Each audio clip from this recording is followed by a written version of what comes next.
Assalamualaikum warahmatullahi wabarakatuh.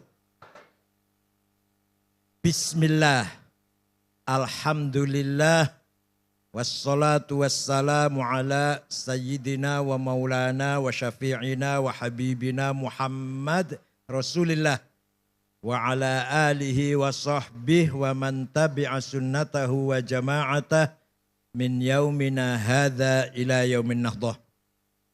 Sahibil fadilah Sayyidi wa Habibi wa Maulai Al-Habib Salim Jindan A'azzahullah bi'izzih wa akramahu bikaramih wa atala baqa'ah. Yang saya hormati Bapak Menteri Tenaga Kerja dan PLT Menteri Pemuda Olahraga Gus Hanif Dakhiri Zuhri Maksum. Bapaknya Kiai, namanya Kiai Zuhri Maksum. Lahir dari desa Blotongan. Jelek banget namanya desanya. Salatiga.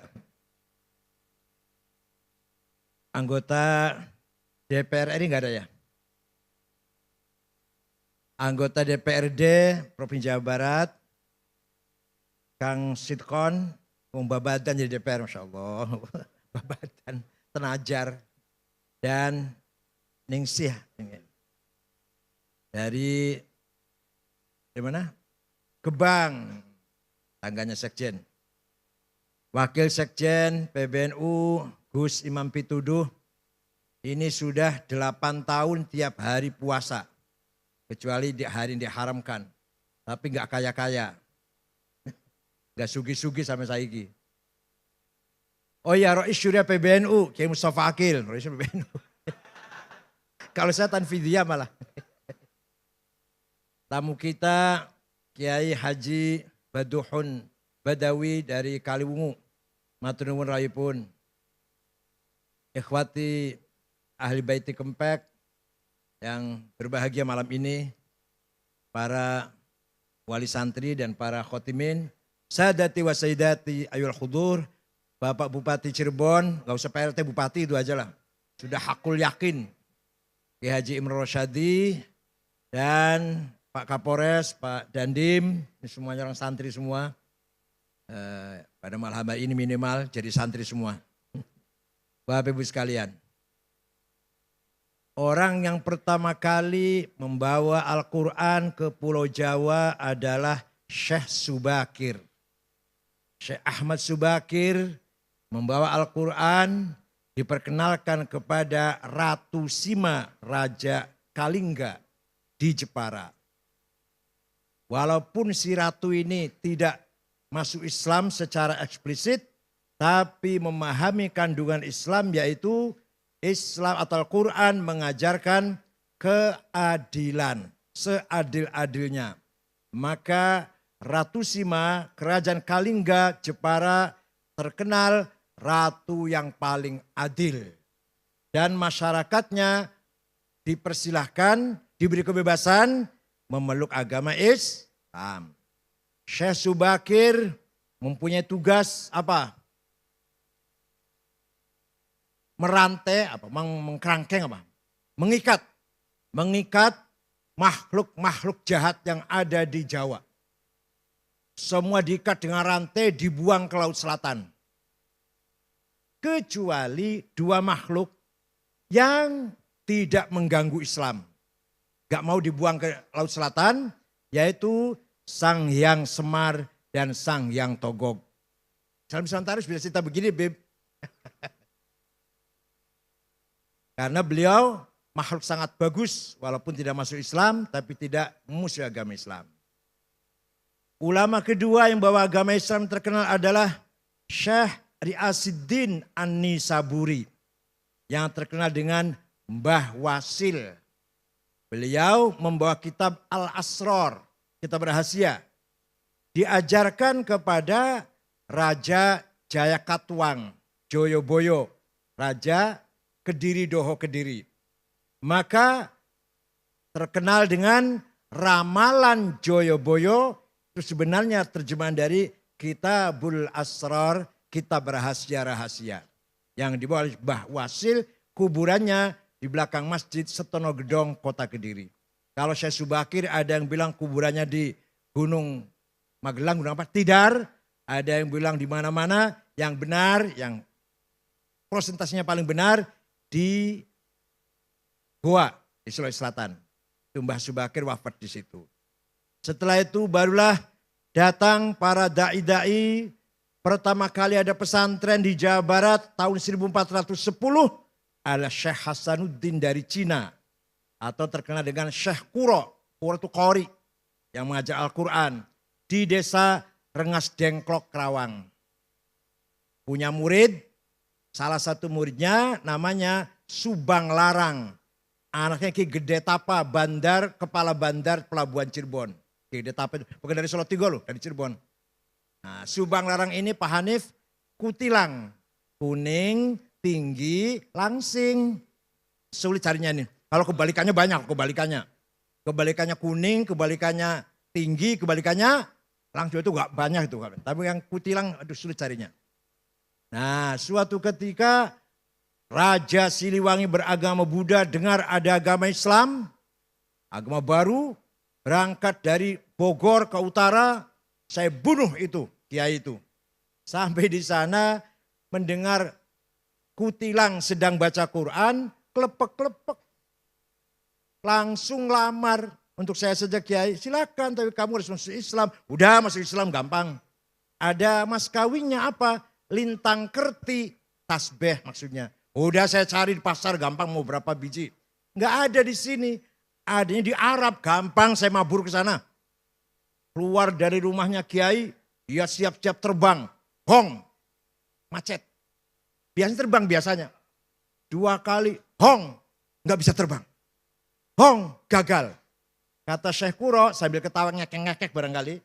Kalau kamu mau terbang, baca Bismillahirrahmanirrahim. Baru hong. Hongnya tetap dibaca. Bismillah dulu. Ringkas cerita terbang, tidak lama datang bawa tasbih. Terjadi perkawinan antara Raja Pajajaran yang beragama Buddha masuk Islam, Prabu Siliwangi dengan Subang Larang. Tapi beliau Islamnya kurang betul-betul Islam karena hanya ingin kawin kutilang saja itu. Tapi akan punya anak. Pertama namanya Syekh Rahmatullah atau Sunan Rahmat Suci yang kuburannya di Gunung Godog, Garut. Yang kedua Syekh Somadullah yang terkenal dengan Ki Kuwu Sangkan. Yang ketiga perempuan namanya Rara Santang dinikah oleh Habib. Namanya Said Abdullah Azmat Khan. Nanti punya anak Syarif Hidayatullah Sunan Gunung Jati. Ini dongeng kayak gini harus hafal santri ini. Jadi bubarlah kerajaan Pajajaran setelah Prabu Kian Santang Sen Rahmatullah alias Ki Galantrang alias Ki Setra alias Maung Keling alias Maung Lodaya. Oh banyak sekali aliasnya itu. Menguasai kerajaan Pajajaran semua masuk Islam kecuali Patih Pucukumun dengan suku Baduy di Malimping tetap agamanya Sunda Wiwitan atau Karuhunan yang menyembah Batara, Sang Batara. Nah, itulah ulama mulai menyebarkan agama Islam di Pulau Jawa ini. Dari Rengas Dengklok, Syekh Hasanuddin Syekh Kuro melahirkan beberapa santri ahli baca Al-Quran. Maka ketika Nabi Muhammad mengkader para as-sabiqin al-awwalin, kader pertama harus bisa baca Quran. Dengan benar. Saya sering mendengarkan orang ceramahnya enak banget. Begitu dalil berantakan Qurannya. Cebrik kelihatannya, jijik. Kaffara yukaffiru kufran. Masya Allah. Huwaladzi ba'atha fil ummiyina rasulam minhum yatlu alaihim ayatih wa yuzakkihim wa yu'allimuhumul kitaba wal hikmah wa in kanu min qablu lafi dhalalim mubin. Saya jarang bawa ayat Quran lagu ke Pokoning Kempak ya. suara enak itu semua keturunan Kiai Muta'ad. Suaranya enak-enak. Ya ayah saya enak, Kiai Maksum almarhum enak, Kiai Amin Sirot enak. Itu keturunan Kiai Muta'ad, suaranya enak. Ada raja dari Kanoman namanya Pangeran Nuruddin. Melihat kerajaan sudah dikuasai Belanda, dia meninggalkan kerajaan, punya anak dua yang terkenal. Satu Kiai Murtasim, dua Kiai Muta'ad. Kiai Murtasim punya anak Kiai Said punya anak Kiai Sirot punya anak Kiai Akil punya anak Mustafa Akil itu. Yang Kiai Muta'ad punya anak Kiai Abdul Jamil, Kiai Abdul Jamil punya anak Kiai Abbas punya anak Kiai Abdul Abbas. Dan seterusnya buntet itu. Walhasil kemudian pernikahan misanan, ini lagi-lagi muter-muter. Putranya Kiai Murtasim Syekh Said kawin dengan Nyai Maimunah binti Kiai Muta'ad. Jadi akhirnya semua saudara, satu darah lah, keturunan Syekh atau Sultan Nuruddin, Sultan Kesepuan. Percaya silahkan, enggak apa-apa. Ini saya ndongeng sendiri kok. Mau percaya enggak apa-apa terserah. Jadi gini-gini keturunan Raja Cirebon.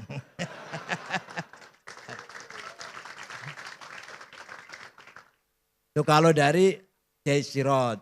Kalau dari istrinya Kiai Sirot, ibunya bapak saya, Nyai Fatimah binti Nyai Fadilah binti Kiai Soleh bin Asnawi Kudus bin Nyai Mujiroh binti Nyai Ulfiah atau Mbah Godeg binti Mbah Mutamakin Kajen Pati bin Sumodiningrat bin Sumonegoro bin Sultan Hadiwijoyo Jakatingkir. Waduh. Maka bin Sunan Pengging. Alah, Masya Allah turunan beli kena digoreng lah. Cuma cerita. Jadi kalau Mustafa Akil itu sakti dari Jakatingkir. Kalau Mustafa itu suaranya enak dari Sultan Nuruddin Cirebon. Nah, bukan apa-apa. Nasab itu penting. Kanjeng Nabi niku dipilih khiyarun min khiyar. Dipilih dari bangsa Arab. Bangsa yang paling mulia. Dari Arab pilih dari Quraisy. Quraisy dipilih dari Bani Hashim. Bani Hashim dipilih lagi dari Abdullah ibn Abdul Muttalib. Maka tidak ada musuh Rasulullah yang mempunyai peluang menghina dari sisi keturunan. Enggak ada. Muhammad Majnun, Muhammad Sakhir, Muhammad Kahin, dukun, paranormal. Enggak ada. Muhammad anaknya siapa sih? Enggak. Semua mengakui Nabi Muhammad mempunyai nasab yang terhormat di tengah-tengah masyarakat Mekah. Oleh karena itu nasab itu penting. Tadi Habibuna tadi sudah membahas kalau mau ngelamar harus ahli sunnah wal jamaah. Itu dalam rangka menjaga gen, menjaga DNA. Hadirin yang saya hormati. Nah, Rasulullah bagaimana cara mengkader masyarakat yang dari sisi peradaban ummiyin, buta huruf, primitif. Dari sisi agama teologi, dhalalim mubin. Masya Allah, sempurna banget orang Arab itu jahiliyahnya. Ilmu ummiyin, agama, dhalalim mubin. Sesat sepol-pole sesatnya. Tapi Rasulullah berhasil mengkader sahabat yang bangsa yang seperti itu. Pertama, yatlu alaihim ayatih. Diperkenalkan baca Al-Quran. Oleh karena itu saya sangat menyesal kalau ada pesantren yang sudah tidak mewajibkan santrinya khatam Quran. Walaupun modern apalah, kalau enggak khatam Quran, pesantren itu tidak mutu berarti. Pesantren pertama kali harus yatlu alaihim ayatih. Walaupun enggak kayak kempek banget ya enggak apa-apa lah, kalau kempek kan susah. Ada ismam, ada imalah lah ya Allah. Bismillahirrahmanirrahim. Angel banget. Watawasau bis sober, harus mencah-mencih karu-karuan. Hadirin yang saya hormati. Sayyidina Umar pulang dari berburu dari padang pasir. Masuk kota Mekah mendengar adiknya Fatimah bintil Khattab dengan suaminya Sa'id bin Zaid bin Nufail masuk Islam. Sayyidina Umar marah mendatangi rumah adiknya, mau saya bunuh itu adik saya. Apa ini? Keluar ikut agama Muhammad. Nah adiknya Fatimah lagi baca Quran. Toha Ma anzalna 'alaikal Qur'ana litashqa illa tadhkiratan liman yakhsha tanzilam mimman khalaqal arda was samawatil ula ar-rahmanu 'alal 'arsy istawa. Sayyidina Umar dobrak pintu, lihat apa yang kamu baca. Oleh adanya enggak boleh, kamu najis. Enggak boleh pegang ini. Dipaksa dia sini baca sambil gemetar. Toha ma anzalna 'alaikal Qur'ana litashqa. Tidak sekali-kali aku turunkan Quran untuk mencelakakanmu. Tanzilam tadhkiratan liman yakhsha, tapi sebagai pemberi peringatan kepada orang yang punya rasa takut.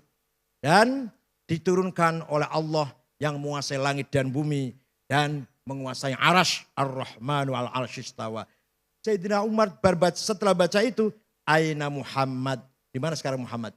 Di sana, di rumahnya Arqam bin Abil Arqam, di Jihad Sud.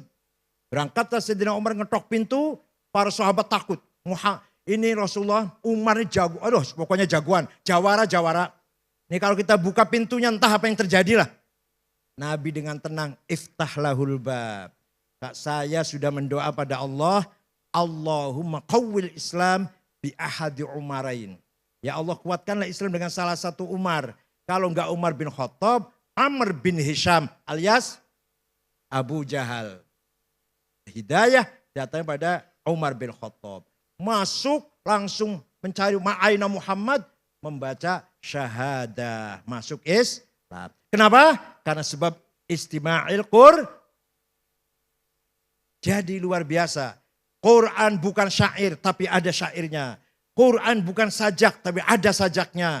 Quran bukan kitab ilmiah tapi ada mengandung ilmiah luar biasa. Quran bukan sejarah, bukan kitab dongeng tapi penuh dengan dongeng atau dengan sejarah. Quran tidak menghayal tapi ada hayalannya.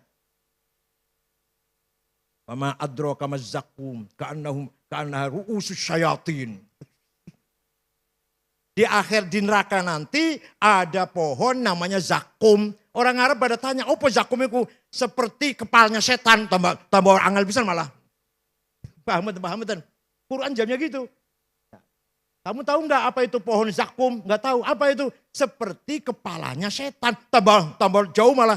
Kenapa? Supaya menerani imajinasi, khayalannya orang Arab. Menghayal setan itu kayak apa? Supaya menghayal. Biarkan menghayal. Walhasil Quran luar biasa, gampang adalah. Luar biasa. Ayatu haqqin minar rahmani muhdathatun qadimatun sifatul mausufi bil qidami lam taktarin bi zamanin wa hiya tukhbiruna anil ma'adi wa an adin wa an irami damat ladaina fafaqat kulla mu'jizatin minan nabiyina id ja'at wa lam tadumi muhakkamatun fama tubqina min syubahi lidhi syiqaqin wa ma tabghina min hakami mahuribat qattu illa ada min harabi a'dal a'adi ilaiha mulqiyas salami raddat balaghatuha da'wa mu'aridiha raddal ghayru riyadal jani'anil hurami laha ma'anin kamawjil bahri fi madadi wa fawqa jawharihi fil husni wal qiyami fala tu'addu wa la tuhsa ajaibuha wa la tusamu 'alal iktsari bisa'ami qarrat biha 'ainu qariha faqultu lahu laqad hasalta 'ala hablillah fa'tasimi laqad dhafirta fa bihablillahi fa'tasimi in tatluha khifatan min harri nari ladha atfa'tana roladha min wardiha syabimi. Itu sifatnya Quran. Gak usah diterjemah lah, ngerti Islam. Gak usah terjemah. Tidak pernah bosan baca Quran. Tidak pernah bosan. Silakan diulang-ulang, gak bosan. Itu Al-Quran luar biasa. Bahkan kelebihan Al-Quran apa? Dihafal gampang oleh siapa saja walaupun gak ngerti Pak, gak paham. Bocah cilik, ngapal kayak Quran, cepet satu halaman, 1 jam lah kira-kira apa.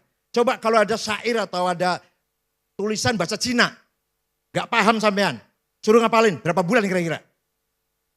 Ngapalakan bahasa 1 lembar bahasa Jerman, bahasa Jepang, syair 1 lembar dan gak paham artinya. nggak tahu bahasa Jepangnya, nggak ngerti. Saya hafalkan sebulan barangkali.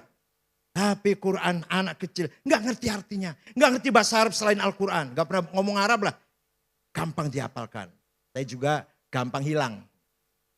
Saya dulu waktu di Mekah pernah hafal sampai ya 23 beberapa, sekarang sudah banyak hilang. Ngurusin HTI gitu apa. Dah. Jadi masuk Islamnya orang Jawa Barat sebab Al-Quran yang dibaca oleh seorang yang cantik. Jadi baca Quran suaranya enak, lagunya merdu, orangnya cantik. Nah, kalau orang yang enggak cantik ya belum tentu itu. Prabu Siliwangi belum tentu masuk Islam itu. Dah. Wa yuzakkihim. Yang kedua, Nabi Muhammad diperintah oleh Allah agar membangun karakter. Karakter building. Agar orang tadi jahiliyah gak ngerti apa-apa. Gak ngerti nilai, gak ngerti norma, gak ngerti akhlak, gak ngerti budaya. Tidak berperadaban. Diajari hak nafsunya, jiwanya berkarakter. Setiap kita ini punya dua.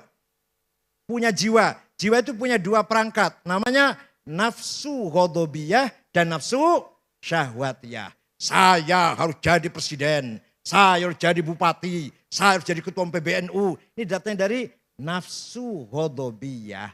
Tapi kalau niatnya bagus, caranya benar, nggak menyakiti orang, tujuannya ibtigha amardatillah, namanya bukan nafsu ghadabiyah, tapi namanya himmah apa?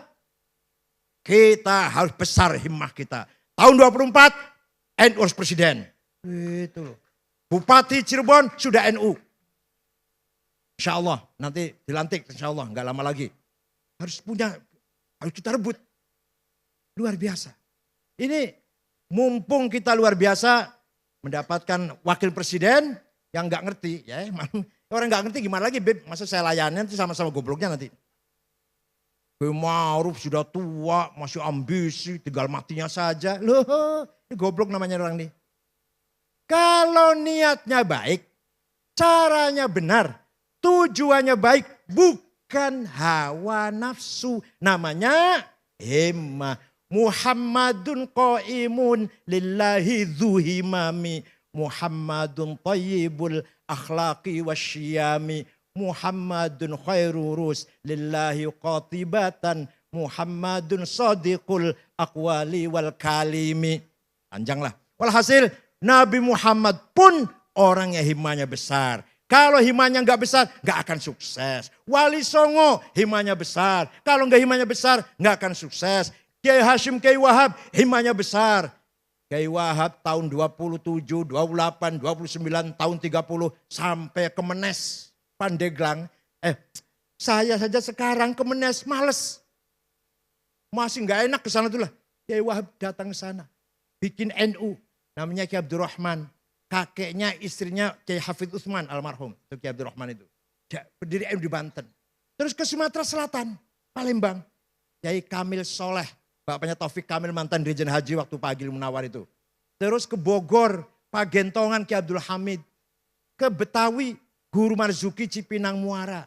Ke Semarang, ke Cirebon, liwat. Ke Cirebon, Kiai Abbas Buntet, Kiai Amin Babakan Ciwaringin, Kiai Syatori Arjawinangun, Kiai Suja'i Segeran Indramayu. Ke Semarang, Kiai Ridwan. Ke Lasem Mbah Maksum, bapaknya Kiai Ali Maksum, guru saya Rois Am. Dan ke Kudus, Raden Asnawi Kudus. Ke Cepu, Kiai Ihsan. Lombok Tengah, Kiai Faisal. Dan kiai-kiai yang lain. Kiai Wahab muter-muter tanpa proposal. Uang sendiri itu. Nah karena pergi-pergi waktu itu nggak bisa langsung pulang. Kalau saya sekarang ke Surabaya sore pulang bisa. Kemanapun bisa langsung pulang. Ke Papua pun pagi datang sana ceramah, sorenya pulang. Kiai Wahab coba bayangkan berbulan-bulan. Maka istrinya banyak. Sampai lupa jandanya. Suatu ketika naik kereta api dari Jombang. Di Jogja ada perempuan naik. Duduk di depannya. Lama-lama aku kayak kenal kalau sampean gitu. Langsung kalau Bekasi jenengan. Lupa, jangan lupa. Jangan ditiru, jangan ditiru. Kalau ilmunya kayak Ki Wahab gak apa-apa. Hadirin yang saya hormati. Karakter. himmah. Ya, harus besar himmahnya. Nah, terutama pemangku pesantren, pewaris pesantren. Jangan hanya membanggakan almarhum. Saya cucunya kiai, saya bapak saya, kakek saya kiai besar, alim. Ente apa? Gombal. Gombalnya apa? Lap, serbet. Mending serbetnya meja, serbetnya WC lagi. Masya Allah. Bapaknya alim, kakeknya alim. Lah kamu gombal. Jangan sampai ini.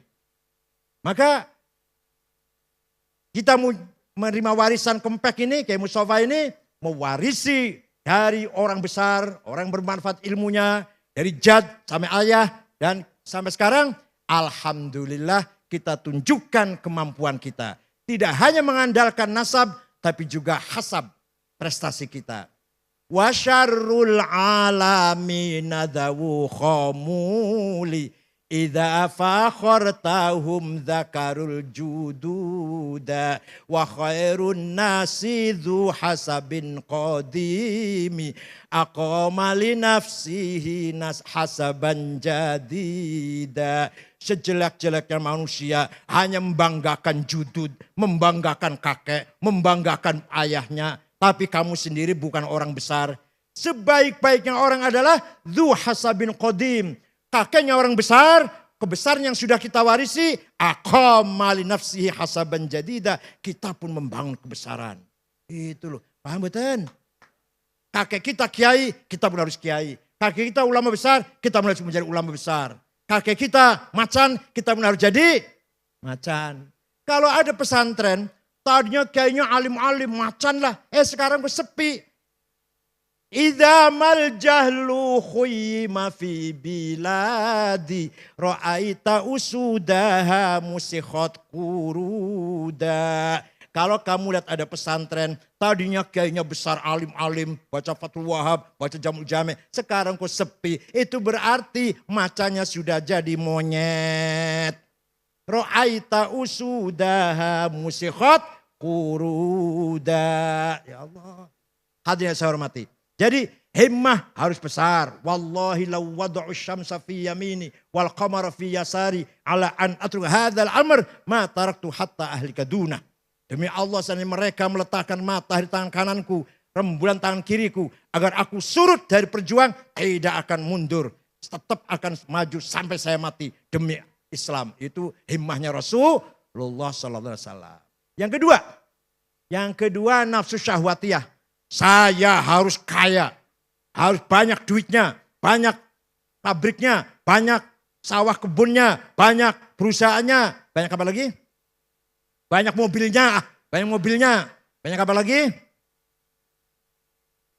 Banyak apa? Perusahaannya ya.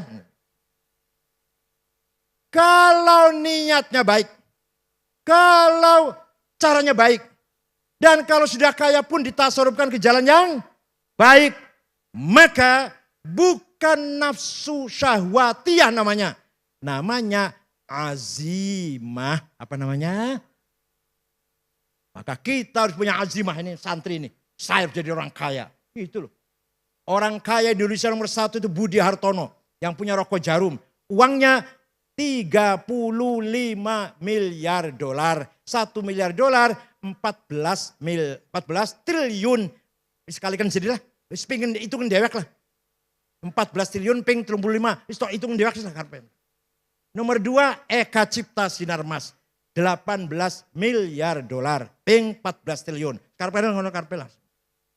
Baru ada orang Islam nomor 6. Khairul Tanjung.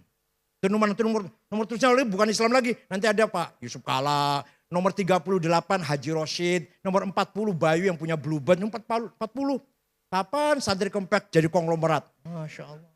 Nomor 2 lah. Nomor 3 gak apa-apa lah. Ya Allah. Sayyidina Utsman kaya. Suatu ketika datang dagangannya 700 kontainer, 700 onta. Kalau dijual, untungnya berlipat-lipat. Oleh Sayyidina Utsman tidak dijual, disodakohkan. Orang kaya itu. Sa'd bin Abi Waqqas orang kaya.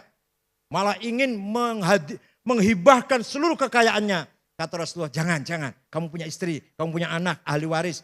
Sepertiga saja. Karena sepertiga hartamu itu kathir. Kalau sepertiganya sampean, 3 juta mesti juta. Sepertiganya Sa'd bin Abi Waqqas, kalau uang sekarang barangkali udah ratusan miliar. Sudah cukup sepertiga saja yang kamu wakafkan. Siapa lagi yang kaya? Syekh Abdul Qadir Al-Jailani bin Soleh ibn Dus, orang kaya. Wakaf tanah di Mesir 10 hektar di daerah Fustat, sebelahnya kuburannya Imam Syafi'i di situ. Itu daerah itu orang miskin, tanahnya wakafnya Syekh Abdul Qadir Al-Jailani. Waliullah, sugi, loman. Potongannya sama ini wali dudu, sugi orang melarat pisan, medit. Sempurna lah, sempurna. Siapa lagi kaya? Abil Hasan Asyadili juga kaya. Pakainya tiap hari ganti, minyak wanginya mahal. Rumahnya villa bagus, pokoknya hebat. Pembantunya, pelayannya 16. Kereta ditarik 2 kuda. Kalau sekarang ya BMW, Mercy. Kalau sekarang kan Avanza, Luxio lah. Grand Mark lah. Yang sakit semua nanti, pinggang sakit semua naik itu. Syekh bin Hasan Asyadili kereta tarik 2 kuda. Ketika ditanya, Syekh panjenengan waliullah bahkan minal aqtabil arba'ah. Untuk Qadir Al-Jailani, Abdul Asyadili, Hasan Rifa'i, Ahmad Badawi. Ahmad Badawi itu wali kutub 4. Sampean wali pakaiannya bagus kayak gitu. Terus kenapa? Kalau lihat wali yang lain kok pakaiannya cap gajah duduk, santrinya, sarungnya. Bajunya koko, 2 minggu belum dicuci. Kopiahnya hitam enggak, coklat enggak, hitam campur coklat. Sandalnya lili. Minyaknya misik. Nah tasnya itu bukan tasnya kayak Pak Bupati, tasnya mereknya Aigner, Ecolak, Delsi. Itu enggak, di pojok ada tulisan Musyawarah Majelis Ulama Kabupaten Cirebon. Tas bagian Musyawarah MUI. Terus gimana? Langgi, kiai-kiai lain kok miskin kayak nyemprul, tapi kalau panjenengan wali besar kok pakaiannya mewah. Libasi yakul, pakaianku bisa ngomong, pakaian saya bisa ngomong. Ngomongnya gini, Ayyuhan nas, ana ghani fala tarhamuni. Saya kiai kaya, enggak usah kamu amplopin. Itu artinya. Tapi kalau kiai yang nyemprul, nah tadi. Itu pakaiannya ngomong, Ayyuhan nas, ana fakir farhamuni. Maka kiai harus mentereng, harus style. Wah, minyaknya harus, minyak minimal Bornain, itu 4,5 juta itu. Tahu apa, sing murah ya, Bulgari, 1,5 juta Bulgari. Nah, Aigner yang murah lah 1,2 juta. Dan misik 510 gram, Masya Allah. Sarung BHS, baju batik sutra, gitu lah Masya Allah. Tiap hari ganti, bolak-balik batiknya itu terus memalukan. Harus gagah. Nah ini Pak Bupati harus memikirkan kayak yang tadi itu. Dipikirkan kayak yang tadi itu. Rokoknya jarum coklat. Ngajari di musola, musolanya listriknya 5 watt. Tikarnya sobek, banyunya kosong, cibuknya bolong. Halo Masya Allah. Masya Allah. Nah mari kita bangun karakter kita. Harus punya himmah dan punya azimah. Ala qadri ahlil azmi ta'til azaimu. Wa ta'ti ala qadril kiramil makarimu. Fatakburu fi ainis soghiri sigharuha. Wa tasgharu fi ainil azimil azaimu. Segala hal tergantung kita. Kalau kitanya berhati besar, segala pasar kecil. Kalau kita berhati kecil, masalah semua problem besar. Fatakburu fi ainis soghiri sigharuha. Tapi kalau kita hatinya besar, watasgharu fi ainil azim idhamuha. Paham betul? Al-azaim kecil semuanya. Kayak Gus Dur. Kalau ada tamu datang, Gus, saya banyak problem Gus. Bisnis bangkrut, bertani gagal, istri cerewet. Bisa diatasi enggak? Bisa diselesaikan enggak? Ya bisa sih Gus, ya udah enggak usah dipikir. Besoknya ada tamu lagi, Gus, agak teman lah. Saya punya problem besar Gus, dagang ditipu orang, bertani bangkrut, utang banyak, istri minta cerai, harus anak-anak gak karuan, dapat fitnah dari tetangga, bisa diberesin gak? Gak bisa Gus, ya udah gak usah dipikir, gak bisa diberesin. Itu artinya minallah wa ilallah wa ma'allah. Paham betul? Orang punya azimah, tidak pernah mengatakan masalah ini besar. Semua kecil. Ente munggah Gunung Cermek. Dur boleh. Tinggi nggak Gunung Cermek? Kalau ente sudah sampai di atas, pasti di bawah kakimu. Gunung di Sumono gede segitu besarnya. Kalau kamu bisa naik ke atasnya, pasti di bawah kaki. Nggak ada barang besar. Nggak ada barang tinggi. Tinggi saya. Gitu loh kira-kira. Jangan melempem mah. Tadi Pak Habib itu udah. Apa tadi? Harus berani. Harus kita rebut semuanya ini. Yang ada harus kita rebut. Nih, alhamdulillah Rektor UNJ IKIP Rawamangun sudah orang NU Profesor Komarudin dari Jatibarang Indramayu. Kita kerja keras. Kerja keras. Rektor Gorontalo Negeri namanya kayak di Islam tapi ketua ISNU Edward, Profesor Dr. Edward. Rektor UI dari Purwokerto yang baru menang ini Ari siapa lupa namanya. Kita kerja keras. Di samping undang-undang pesantren, di samping hari, luar biasa. Dikira saya di Jakarta nganggur apa mu? Ya Allah, masih enakan ente malah. Undang-undang pesantren bukan tanpa kemeringat loh. Ada 3 poin yang tadinya tertulis. Saya tolak. Saya panggil Pak Marwan Dasopan, ketua baliknya dari PKB. Saya panggil Cucun ya, Cucun. Nah, saya panggil semua Fathan. Satu lagi. Perempuan. Dari Cianjur. Ya, saya panggil semuanya. Nih 3 ini harus apa kata saya dulu ya. Kalau enggak saya tolak undang-undang ini. Pertama, independensi pesantren harus tetap dipertahankan. Jadi undang pesantren tidak di bawah undang-undang Dikbud atau Diknas. Maka pesantren tidak di bawah Menteri Dikbud. Ada lagi kata-kata. Pesantren sebagai mitra sebagai Kementerian Agama sebagai pembina pesantren. Ya, saya harus dihapus ini, lucu ini. Nanti KUA Ciwaringin membina Mustafa Akil. Masya Allah. KUA Jagakarsa pembina Kiai Takofah. Siapa Kiai Takofah itu siapa? Kiai Takofah itu. Saya. Nanti dibina oleh KUA Jagakarsa. KUA Kaliwungu membina Mbah Dimyati nanti Rois. KUA Kediri membina Kiai Anwar Mansur. Lucu ini. Coret. Kementerian Agama sebagai mitra, bukan pembina. Yang ketiga, ada penegasan bahwa pesantren adalah pusat peradaban Islam. Maka semua nanti dunia Islam, kiblatul hadarah, kiblatul thaqafah, kiblatul tamaddun, pesantren. Bukan kiblat sholat loh. Nanti mustaqbilal kiblatnya pesantren.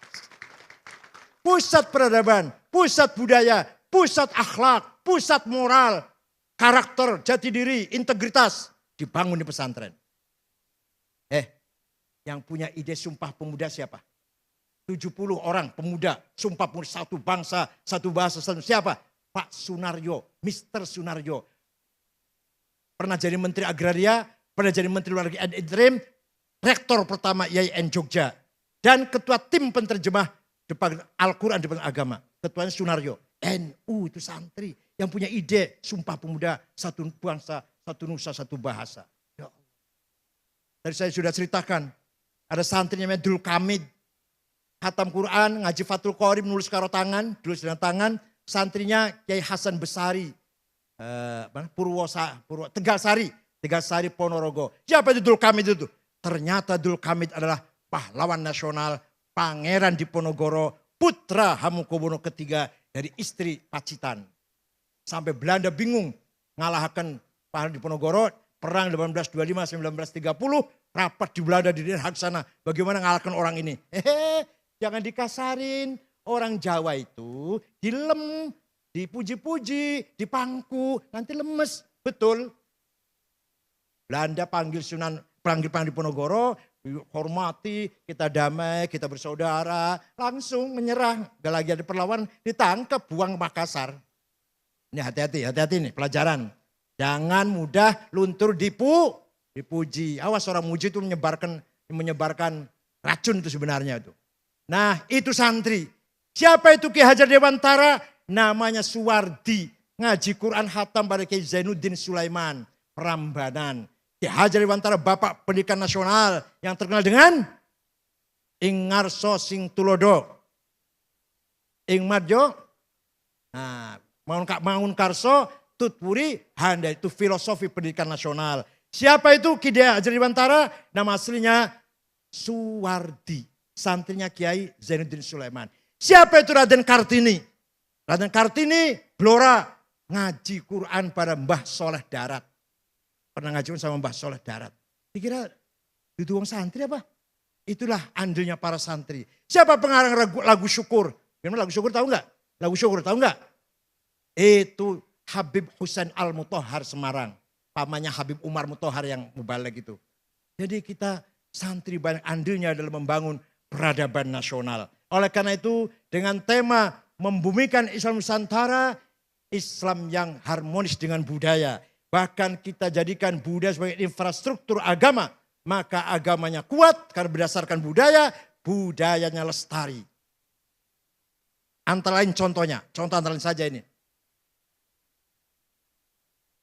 Utamakan bahasa Indonesia, kuasai bahasa asing, lestarikan bahasa daerah. Itu filosofi harus pegang itu. Utamakan bahasa Indonesia. Ayo gunakan bahasa Indonesia. Nama-nama toko, nama perusahaan, jangan bahasa Inggris. Jangan bahasa Inggris. Tapi saya nggak ada sanksinya sayangnya ini. Tidak ada sanksinya itu. Coba India nggak punya bahasa nasional. Kalau mengeluarkan keputusan surat pemerintahnya diterjemah ke 45 bahasa. Kan bahasa Inggris. Banyak daerah di India nggak ngerti bahasa Inggris. Diterjemah ke 45 bahasa. Banyak negara nggak punya bahasa. Kita punya bahasa Indonesia. Yang di dalamnya aslinya bahasa Melayu. Dan di dalamnya 3.000 lebih kata Arab dari bahasa Arab. Adil, hukum, hakim, mahkamah, majelis, musyawarah, rakyat, wakil. Semua itu wilayah, daerah, dairah, wilayah, rakyat, rakyat. Apalagi karib, sahabat, akrab, bahasa saat, zaman, waktu. Bahasa Arab semua itu aslinya. Masuk ke bahasa Melayu menjadi bahasa Indonesia. Kenapa tidak bahasa Jawa yang dipakai bahasa resmi? Bahasa Jawa masih mengandung ras kasta-kasta. Sira, kowe, sampean, panjenengan. Ini enggak cocok tuh bahasa nasional ini. Mbadog, mangan, dahar. Ngelek ya. Ngelek, nguntal. Molor, turu, sare. Halah, enggak cocok untuk bahasa nasional. Masih mengandung kasta ini. Makanya keputusannya diambil bahasa Melayu yang ijaliter. Kamu, saya, kamu, dia, udah sama saja siapapun. Berarti mengandung nilai egalitarian, mengandung nilai persamaan. Maka diambil bahasa Melayu. Tapi jangan lupa bahasa asing. Inggris harus dikuasai. Waktu serapat dengan ormas-ormas dengan Pak Yusuf Kala setelah terjadi pembakaran bendera itu. Ada yang marah-marah sama Pak Yusuf. Kenapa perusahaan Cina datang dengan tenaga kerjanya datang ke sini. Teknisnya semua insinnya dari Cina semua. Pak Yusuf Kala sambil ketawa jawabnya, itu katalognya mesin bahasa Cina, nggak ada bahasa Inggrisnya. Yang bisa bahasa Cina jarang insinyur Indonesia ini, maka harus teknisinya harus dari Cina. Salah siapa nggak ngerti bahasa Cina? Yang salah siapa itu? Itu antara lain mengapa banyak sekali teknisi ke Cina ini. Habib Fadil Al-Jilani qad hadar.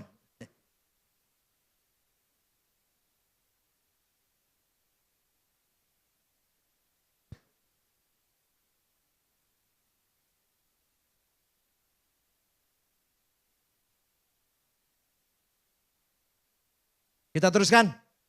Setelah membangun karakter, maka baru wa yu'allimuhumul kitab. Pendidikan, transfer of knowledge. Ini luar biasa. Karakter dulu, akhlak dulu, baru ilmu pengetahuan, baru skill.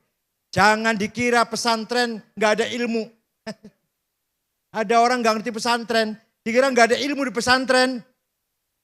Saya tunjukkan, satu saja. Ada 2 nazom, tapi kayaknya kadang ngajarnya nggak ngerti ya kayaknya, Masya Allah. Zaidut tawilul abiyadubnu maliki, fi baitihi bil amsi kana muttaki, biyadihi saifun lawahu faltawa, fahadihi makulatun ashrun sawa. Kayaknya maknanya begini ngajinya. Zaidun utawi Zaid iku atawilu wonge doglong. Al-abyadu kulite putih. Ibnu Malik anake Man Malik. Fi baitin jero umae. Bil amsi wingi. Kana mutaki tetongkrong. Biadi saifun tangan nyekel golok. Lawahu Zaid bengkokaken golok. Fata moko dadi bengkok opo golok. Paham? Ini di pesantren diajarin nih. Tapi kiainya kurang ngeh kiainya. Ternyata ada kategori 10. Zaidun esensi, at-tawil quality, al-abyad quantity, Ibnu Malik relasi, bil amsi time, fi baitihi place, biadi saifun to have, lawahu aksi, faltawa reaksi. Masya Allah, kalau ngomongin saya enak ya. Nah, kalau kayaknya nggak ngerti, Utaiman Zaid, iku wonge putih, doglong. Anaknya Man Malik, ning jero omah tetongkrong, wingi nyekel golok. Goloknya dibengkokaken, mah goloknya jadi bengkok. Ya. Esensi, quality, quantity, relasi, time, place, to have, dan aksi and reaksi. Kalau kita itu luar biasa sebenarnya. Sayang kurang penjabaran yang sangat mendalam. Nah, itu antara lain saja. Terakhir, wal hikmah. Pinter kayak apa, alim kayak apa, harus punya wisdom. Harus punya wisdom. Wisdom ini datangnya bukan dari kitab, bukan dari tulisan, bukan dari guru dari sekolah, tapi nurun yakdzifuhullah ala qalbi man yasha. Direct illumination. Melalui khawatir. Khawatir apa? Khawatir itu dari Tuhan melalui khawatir ilahiyah masuk pada dauk intuisi, maka jadilah ilham, kasyaf, dan ma'rifat. Kalau melalui malaikat, khawatir malakutiyah menjadi ilmul haq, menjadi ilmul yakin. Tapi kalau khawatir datangnya dari nahawa nafsu, menjadi angkara murka, tamak dan rakus. Kalau dan dari setan, menjadi waswasis syayatin. Itu ada di setiap intuisi kita semua. Pesantren harus mampu memanage dauk, memanage intuisi. Agar para santri memiliki dauk nurun yakdifullah ala qalbi santri semuanya insya Allah. Tidak ada ini di luar pesantren. Hanya pesantren kita masih menghormati nilai-nilai yang bersifat wisdom. Baik itu wisdom lokal maupun wisdom yang sudah terkenal. Karena Sayyidul Habib Al-Jilani sudah datang, saya kira itu saja. Mudah-mudahan ada manfaatnya. Syukran wa dumtum fil khairi wal barakati wan najah. Wassalamualaikum warahmatullahi wabarakatuh.